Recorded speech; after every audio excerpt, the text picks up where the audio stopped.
بسم اللہ الرحمن الرحیم۔ السلام علیکم ورحمۃ اللہ وبرکاتہ۔ دوستوں میں عمران اشرف اپنے چینل اینیمل لائف حیات الحیوانات کے ساتھ آپ کے پاس حاضر ہوں۔ آج کا ہمارا موضوع ہے ارنب یعنی کہ خرگوش، جس کو انگریزی میں ریبٹ کہا جاتا ہے۔ یہ ایک ایسا جانور ہے جو بکری کے چھوٹے بچے کے مشابہ ہوتا ہے، جس کے دونوں ہاتھ چھوٹے اور پیر قدرے لمبے ہوتے ہیں۔ زرافہ جانور کے بالکل برعکس ہوتا ہے، الٹ۔ زرافہ اونٹ سے لمبا ایک جانور جس کی پچھلی ٹانگیں چھوٹی اور اگلی لمبی ہوتی ہیں۔ اس کی کھال چیتے کی طرح اور گردن گھوڑے کی مانند طویل ہوتی ہے۔ اس کے چھوٹے چھوٹے سینگ بھی ہوتے ہیں۔ زرافہ پچھلی ٹانگوں کے سہارے سے ہی چلتا پھرتا ہے۔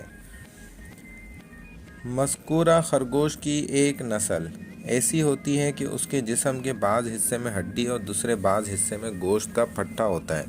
چنانچہ اس قسم کی 9 قسم لومڑی میں بھی پائی جاتی ہے۔ بسا اوقات مادہ خرگوش اپنے نر خرگوش سے خود جفتی کرنے لگتی ہے، چونکہ اس میں شہوت کا غلبہ زیادہ ہوتا ہے۔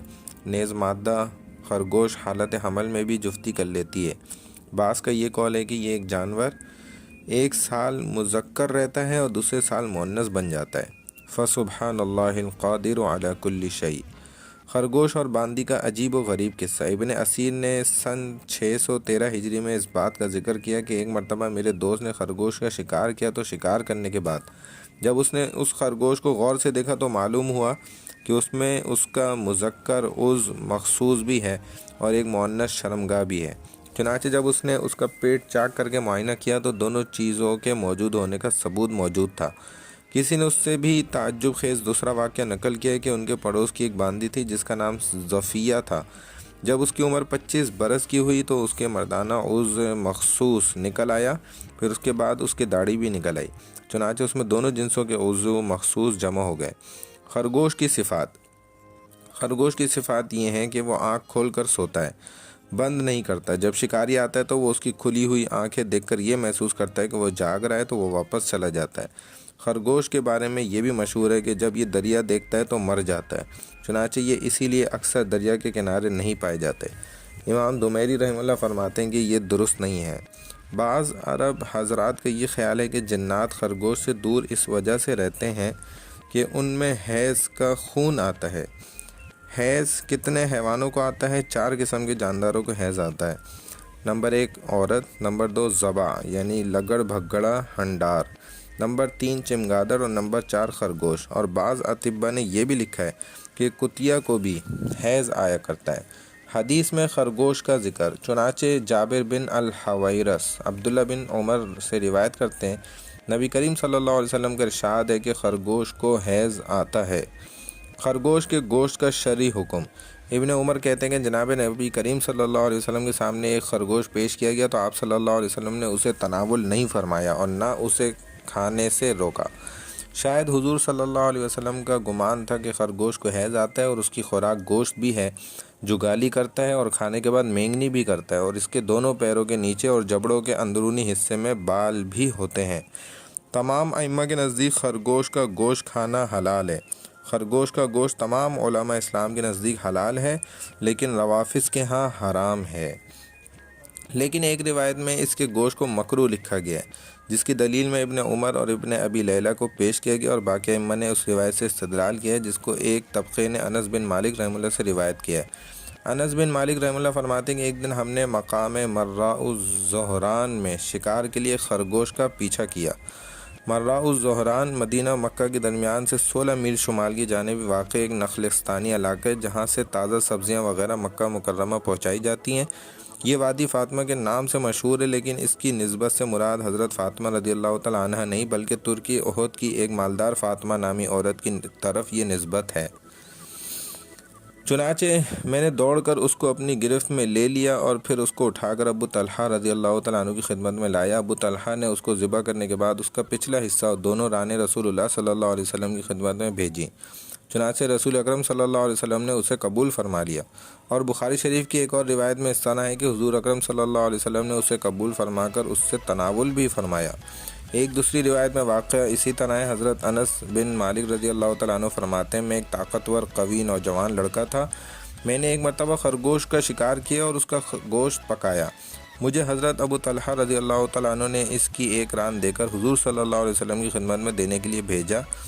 ایک دوسری حدیث میں ہے رسول اللہ صلی اللہ علیہ وسلم سے خرگوش کے گوشت کے بارے میں پوچھا گیا تو آپ صلی اللہ علیہ وسلم نے فرمایا کہ اس کا کھانا حلال ہے۔ محمد بن صفوان کی ایک دوسری حدیث منقول ہے کہ انہوں نے 2 خرگوشوں کا شکار کیا، پھر ان دونوں کو پتھر کے 2 تیز دھار والے ٹکڑوں سے ذبح کیا۔ اتنے میں جناب رسول اللہ صلی اللہ علیہ وسلم تشریف لائے تو آپ صلی اللہ علیہ وسلم نے ان دونوں کو کھانے کا حکم فرمایا۔ لیکن ابن قانے کی معجم میں محمد بن صفوان بن محمد سے روایت مذکور ہے۔ بعض علماء نے خرگوش کے گوشت کو مکروہ قرار دیا ہے، مثلا ابن ابی لیلہ اور ان کے تمام ہم نوا علماء وہ اس حدیث کو دلیل کے طور پر پیش کرتے ہیں کہ خزیمہ بن جزع فرماتے ہیں کہ میں نے ایک دن جناب رسول اللہ صلی اللہ علیہ وسلم سے پوچھا کہ آپ خرگوش کے گوشت کے بارے میں کیا حکم دیتے ہیں؟ آپ صلی اللہ علیہ وسلم نے فرمایا کہ نہ تو میں اس سے تناول کروں گا اور نہ اسے حرام کہتا ہوں۔ کہتے ہیں کہ پھر میں نے آپ صلی اللہ علیہ وسلم سے اس کی وجہ پوچھی کہ ایسا کیوں ہے، تو آپ صلی اللہ علیہ وسلم نے فرمایا کہ میرا خیال ہے کہ اسے حیض کا خون آتا ہے۔ پھر میں نے پوچھا کہ لگڑ بگڑ ہنڈارے کے بارے میں کیا حکم ہے؟ آپ صلی اللہ علیہ وسلم نے فرمایا لگڑ بگڑ کو کون کھائے گا؟ اسی طرح سے بعض روایت میں ہے اور میں نے حضور اکرم صلی اللہ علیہ وسلم سے بھیڑیے کے بارے میں دریافت کیا تو آپ صلی اللہ علیہ وسلم نے فرمایا جس کے اندر ذرا سا بھی خیر ہوگا وہ اس کو نہیں کھائے گا۔ امام دمیری رحمہ اللہ نے لکھا ہے کہ میری نظر میں کوئی ایسی ضعیف حدیث نہیں ہے جس میں خرگوش کی حرمت یعنی حرام ہونے کی تصریح وضاحت موجود ہو، لیکن ان 2 روایت سے صرف یہ معلوم ہوتا ہے کہ خرگوش ناپسند جانور ہے لیکن اسے کھانے میں کوئی حرج نہیں ہے۔ خرگوش سے متعلق مثالیں اور کہاوتیں۔ اہل عرب نے خرگوش سے بھی مثالیں دی ہیں، چنانچہ کہا کرتے ہیں اختف من ارنب و اطعام اخاک من کلیۃ الارنب، خرگوش کے گردے اپنے بھائی کو کھلاؤ۔ اسی طرح خرگوش کی دوسری مثال بھی دی ہے اطعام اخاک من قنقل الدب، اپنے بھائی کو گوہ کی انتڑیاں کھلاؤ۔ یہ دونوں مثالیں اہل عرب غم خواری غم ساری میں مدد کرتے وقت بولتے ہیں۔ اور فی بیتہ یؤتی الحکمہ کہا جاتا ہے کہ اس کے گھر میں ہی فیصلہ دیا جاتا ہے۔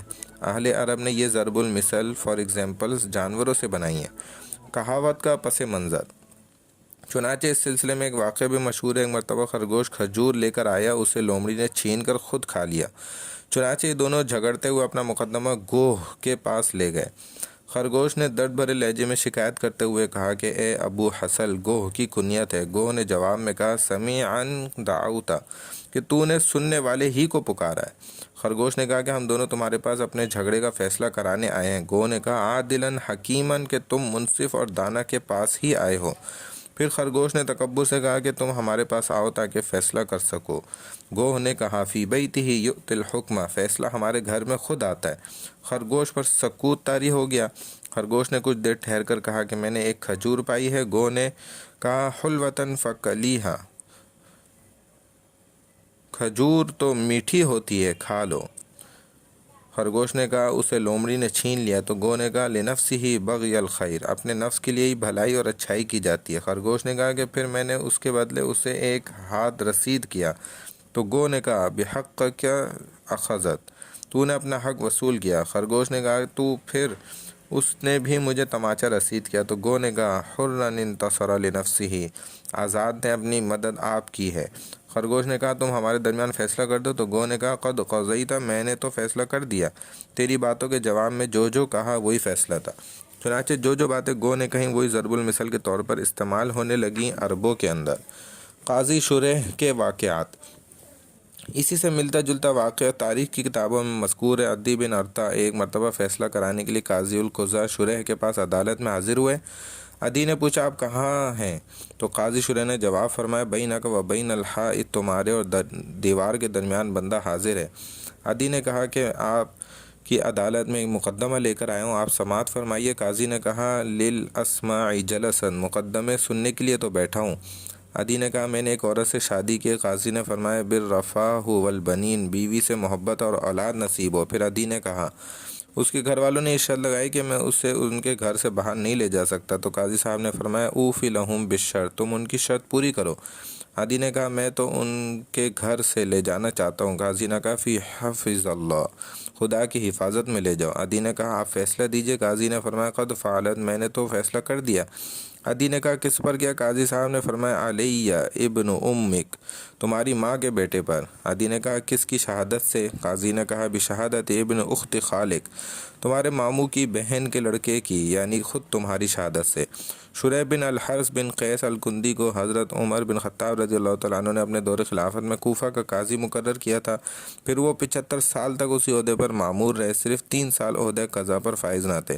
ان 3 سالوں میں قاضی کے عہدے پر فائز نہ ہونے کا سبب یوں پیش آیا تھا کہ حضرت عبداللہ بن زبیر رضی اللہ تعالیٰ عنہ کے زمانے میں جو فتنہ اٹھا تھا، اسی دوران آپ سے حجاج بن یوسف نے استعفیٰ طلب کر لیا تھا، چنانچہ آپ نے فوراً استعفیٰ دے دیا۔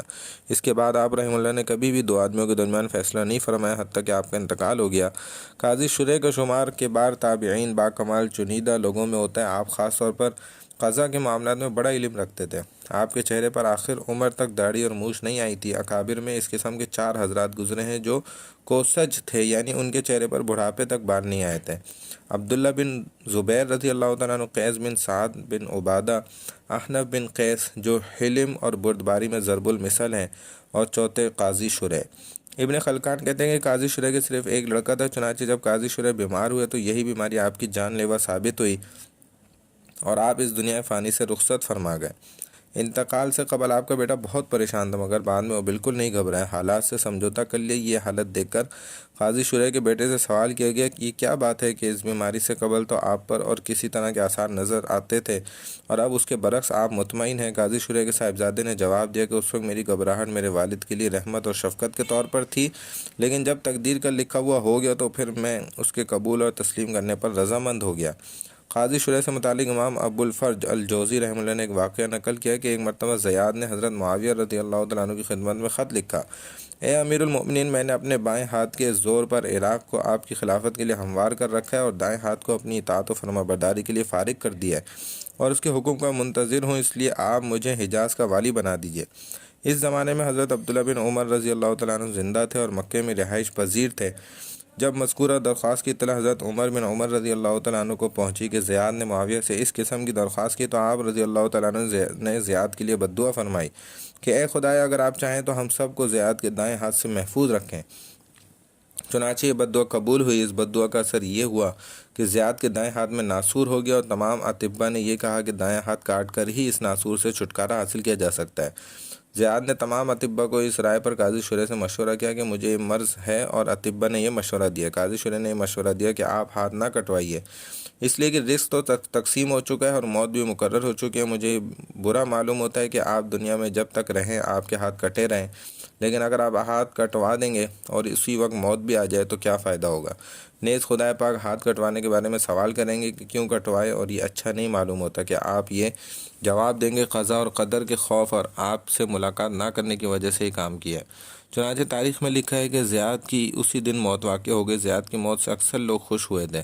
قاضی شریح کے اس قسم کے مشورے دینے پر لوگ قاضی صاحب سے سوالات کرنے لگے تو آپ لوگوں کو جواب دیتے ہوئے کہتے تھے کہ اس نے مجھ سے مشورہ کیا تھا، اور مشورہ دینے والے کو امانت دار ہونے کی شرعی پابندی نہ ہوتی تو میں بھی یہی چاہتا کہ زیاد کا ہاتھ آج اور کل پاؤں کل ہی کاٹ دیا جاتا، پھر ہر ایک عضو روزانہ کاٹا جاتا اور وہ اسی طرح تڑپ تڑپ کر مر جاتا۔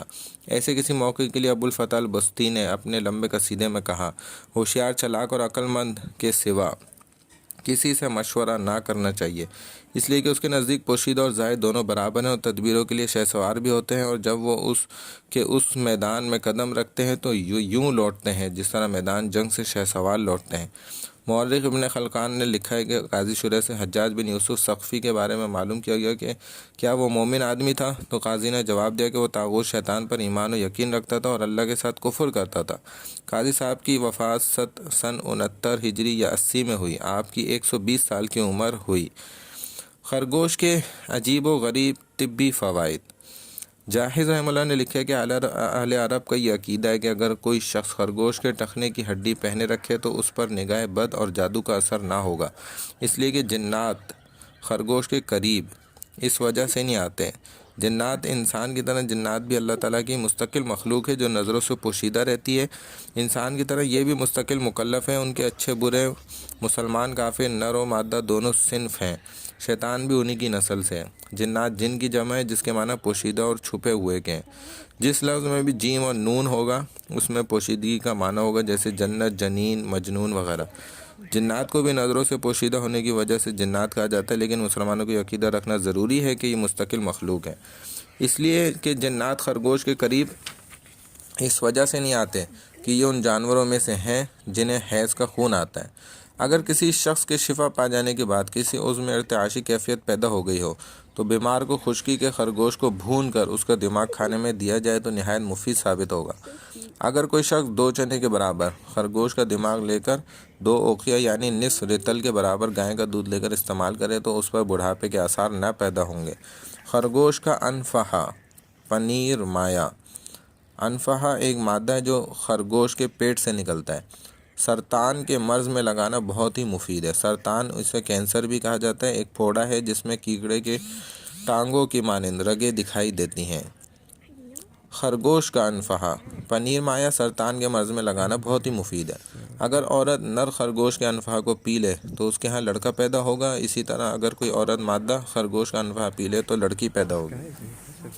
اگر خرگوش کی مینگنی یا گوبر کو عورت کے باندھ کر لٹکا لے تو حاملہ نہیں ہوگی۔ بقرات نے لکھا ہے، خرگوش کا گوشت گرم ہوتا ہے، پیٹ کو صاف کرتا ہے اور پیشاب اچھی طرح سے کھل کر آتا ہے، اور وہ خرگوش اچھا سمجھا جاتا ہے جسے کتے نے شکار کیا ہو، اور یہ موٹاپے کے اضطرابی حالت میں نفع بخش ہے۔ ہاں اتنی بات ضرور ہے کہ اس کے کھانے سے نیند ختم ہو جاتی ہے اور سودا کا غلبہ ہو جاتا ہے۔ اس کے دفعیہ کے لیے اطباء نے ترکاریوں کی تجویز دی، البتہ یہ مذکورہ عمل ٹھنڈے مزاج والوں کے لیے زیادہ سازگار معلوم ہوتا ہے۔ اگر خرگوش کا دماغ بھون کر فل کے ساتھ کھایا جائے تو ریشے کے لیے مفید ہے۔ خرگوش کا گوشت خشک ہوتا ہے اس لیے کہ اسے چرنے کے لیے ایسی جگہ چھوڑ دیا جاتا ہے جہاں پانی میں گھاس پھوس وغیرہ رہتی ہے، جس سے ان کے گوشت میں خشکی پیدا ہو جاتی ہے بنسبت ان خرگوشوں کے جن کو گھر ہی میں پالا گیا۔ امام قزوینی رحمہ اللہ فرماتے ہیں کہ اگر ایک دانک یہ دانگ کا معرب ہے، یہ 6 رتی وزن ہوتا ہے۔ بعض حضرات نے کہا ہے کہ دانک 4 رتی کو کہتے ہیں۔ امام قزوینی رحمہ اللہ فرماتے ہیں اگر ایک دانک خرگوش کے دماغ میں 2 حبے کا پھور ملا کر کسی کو پلا دیا جائے تو جو شخص بھی اس کو دیکھے گا اس سے محبت کرنے لگے گا، اگر کوئی عورت اسے دیکھ لے گی تو وہ عاشق ہو جائے گی اور اس کا ساتھ چاہے گی۔ خرگوش کا خون اگر کوئی عورت پی لے تو وہ کبھی حاملہ نہیں ہو سکتی۔ اسی طرح اگر اس کے خون کو سپیدہ داغوں پہ اور چھائیوں پر لگایا جائے تو وہ ختم ہو جائیں گے انشاءاللہ۔ اگر کوئی عورت خرگوش کے دماغ کو کھا کر اس میں سے تھوڑا اپنی شرمگاہ میں رکھ کر شوہر سے صحبت کرا لے تو وہ عورت انشاءاللہ حاملہ ہوگی۔ اسی طرح اگر اس کے دماغ کو لے کر بچوں کے مسوڑوں میں لگا دیا جائے تو ان کے دانت جل تر نکل آئیں گے۔ مہرارس حکیم نے لکھا ہے کہ اگر خرگوش کے پتے کو گھی اور عورت کے دودھ میں ملا کر بطور سرما استعمال کریں تو اس سے آنکھوں کے پھولے اور دیگر زخموں سے نجات مل جائے گی۔ خرگوش کے خون کو جسم کے کالے داغوں پر لگایا جائے تو انشاءاللہ یہ داغ ختم ہو جائیں گے۔ اگر کوئی شخص بستر پر پیشاب کرنے کا عادی ہو تو وہ اگر خرگوش کا گوشت پابندی سے کھائے تو اس کی عادت ختم ہو جائے گی۔ ارسطو نے لکھا ہے کہ انفہۃ الارنب کو سرکے میں ملا کر تناول کیا جائے تو سانپ کے زہر کو ختم کر دے گا۔ اسی طرح اگر اسے ایک لوبیا کے برابر چوتھیا بخار والے شخص کو کھلایا جائے تو اس کے لیے بھی مفید ہے۔ اگر 1 درہم کی مقدار حاملہ کو کھلائیں تو ولادت آسانی سے ہوگی۔ اسی طرح اگر ختمی میں اس کے پنیر مایا کو ملا کر زخم پر رکھ دیا جائے تو وہ زخمی کیل انشاءاللہ جلد نکل آئے گی اور اسی عمل سے جسم سے کانٹا بھی نکل جاتا ہے۔ اگر خرگوش کی مینگنی کو کوئی شخص غسل خانے میں دھونی دے تو پھر اسے جو بھی سونگے گا تو اس سے گوز نکلے گی۔ اگر کوئی شخص خرگوش کے خصیے کو کسی ایسی جگہ مالش کرے جس سے کسی موذی جانور نے کاٹ لیا ہو تو اس کے زہر کے اثرات ختم ہو جائیں گے۔ اگر کسی عورت کے تکیے کے نیچے خرگوش کی چربی رکھ دیں تو وہ عورت نیند کی حالت میں راس فاش کر دے گی۔ اگر کوئی خرگوش کی داڑھ کو گلے میں باندھ کر لٹکا لے تو وہ داڑھ کے درد سے محفوظ رہے گا اور اسے سکون نصیب ہوگا۔ خواب کی تعبیر، اگر خواب میں کوئی شخص خرگوش دیکھے تو اس کی تعبیر ایک خوبصورت عورت کی ہے، لیکن اس عورت میں محبت و الفت نام کی کوئی چیز نہیں ملے گی۔ اگر کسی شخص نے خواب میں خرگوش کو ذبح کرتے دیکھا تو اس کی تعبیر یہ ہوگی کہ اس کی بیوی مر جائے گی یا اس سے جدا ہو جائے گی۔ اگر کسی شخص نے خواب میں یہ دیکھا کہ اس نے خرگوش کا پکا ہوا گوشت کھایا تو اس کی تعبیر یہ ہوگی کہ اسے ایسی جگہ سے رزق دیا جائے گا جہاں سے یہ تصور بھی نہیں کرتا ہوگا۔ اور اگر کسی نے خواب میں یہ دیکھا کہ اس نے خرگوش کا شکار کیا یا کسی نے خرگوش بطور ہدیہ اس کو عنایت کیا ہے یا اس نے کسی سے خرگوش خریدا ہے تو ان خوابوں کی تعبیر یہ ہوگی کہ اس سے رزق کافی مقدار میں دیا جائے گا، لیکن اگر ان خوابوں کا دیکھنے والا غیر شادی شدہ ہو تو اس کا کہیں سے رشتہ آئے گا، لیکن اگر وہ شادی شدہ ہو تو اس کے اولاد ہوگی یا وہ اپنے مخالف آدمی پر مکمل غالب ہو جائے گا۔ دوستو ہمارے چینل اینیمل لائف حیات الحیوانات کو ضرور سبسکرائب کر لیں، ویڈیو کو لائک کریں، بیل آئیکن کو پریس کر لیں تاکہ نیو آنے والی ویڈیوز آپ کو فوری طور پر مل سکیں۔ دعاؤں میں یاد رکھیے۔ والسلام علیکم ورحمۃ اللہ وبرکاتہ۔